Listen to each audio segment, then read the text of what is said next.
इस दिवाली हम सारे जानवरों बच्चों से रिक्वेस्ट करते हैं कि दिवाली जरूर मनाना, लेकिन हमारा भी ख्याल रखना प्लीज।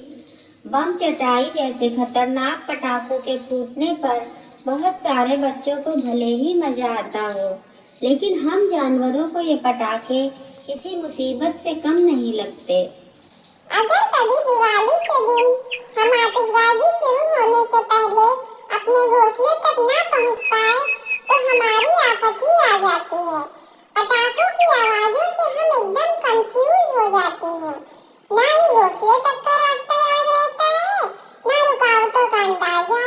कई बार हमारे घोंसलों में जलते हुए रॉकेट गिरते हैं, जिससे हमारे पंख जल जाते हैं। हमारी सुनने की शक्ति तुमसे कई गुना तेज है।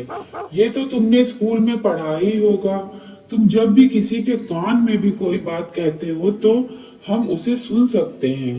तुम सोच सकते हो कि तेज बम फूटने की आवाज जिसे सुनकर तुम अपने कान बंद कर लेते हो, वो हमें कितनी तेज सुनाई देती होगी। अचानक इतनी तेज आवाज सुनाई देने पर कई बार हमें पागलपन का दौरा पड़ जाता है और कभी कभी हार्ट अटैक भी आ जाता है। हम तो रात में जागने वाले पक्षी हैं। पटाखों से होने वाले लाइट पोल्यूशन की तरफ किसी का ध्यान ही नहीं जाता।